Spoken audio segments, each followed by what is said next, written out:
Assalamualaikum warahmatullahi wabarakatuh. Nama saya Tubagus Muhammad Hasan Firdaus. Saya dari kelas KPI 3D. NIM saya 11940200182. Video ini dibuat untuk memenuhi UTS mata kuliah dakwah antar budaya.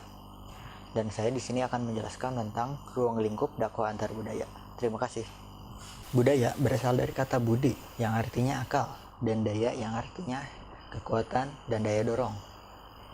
Yang berarti budaya artinya kekuatan akal. Karena kebudayaan manusia merupakan ukuran pencurahan kekuatan manusia yang berpangkal pada akal pikiran, hati maupun tindakan.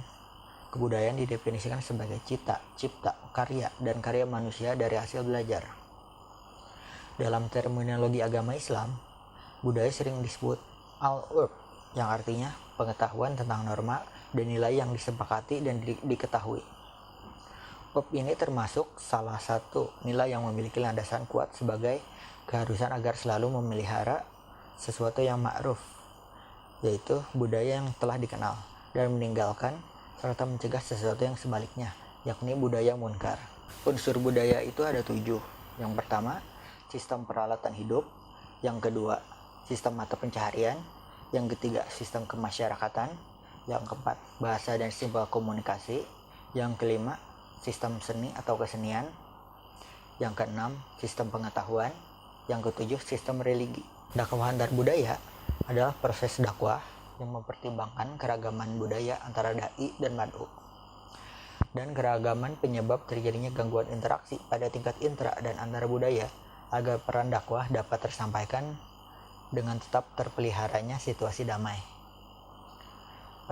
Pendekatan dakwah intra dan antar budaya adalah pendekatan budaya damai sebagai salah satu watak dasar Islam sebagai agama perdamaian. Metode dakwah itu ada 3. Yang pertama, metode istinbati, yaitu penalaran dalam menjelaskan objek kajian dakwah antar budaya dengan cara menurunkan dari isyarat Al-Quran dan As-Sunnah.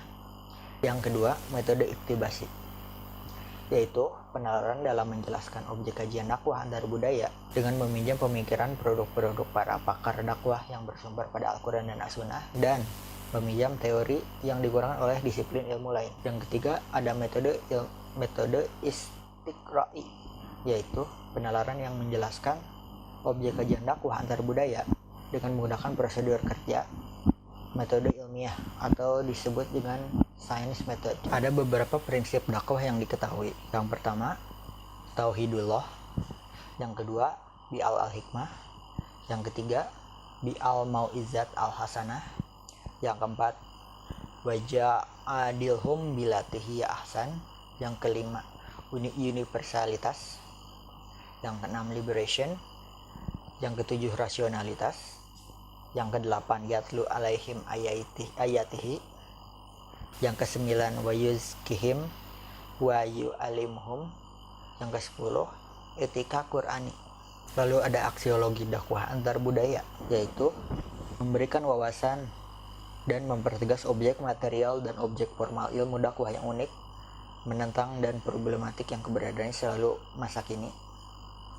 Yang kedua, memberi bukti kebenaran ayat-ayat yang teramati dalam kenyataan empiris keragaman budaya dengan ayat-ayat tertulis dalam firman Allah tentang keragaman makhluk manusia sebagai ciptaannya. Berikutnya, bagi para dai antar budaya akan membantu dan mempermudah dalam melaksanakan tugas dakwah antar budaya. Selanjutnya, memberikan pertimbangan dan acuan dalam menseleksi budaya yang ma'ruf dari budaya yang munkar dalam suasana yang damai. Yang terakhir, mendorong para ilmuwan dan praktisi dakwah serta umat Islam untuk memiliki sikap mental dan perilaku yang arif dalam menghadapi dinamika dan keragaman budaya. Lalu ada teori-teori interaksi dai dan mad'u. Yang pertama, resistance theory atau teori resistensi atau teori penolakan. Dasar asumsi teori ini adalah bahwa setiap aktivitas dakwah akan selalu menghadapkan variabel dai dan mad'u. Yang kedua, ada teori acculturation theory, yang artinya teori akulturasi atau teori pencampuran. Kemudahan hubungan relasi dan interaksi antar sesama manusia dan berbagai komponen budaya menjadi bagian dari hubungan dalam dakwah antar budaya.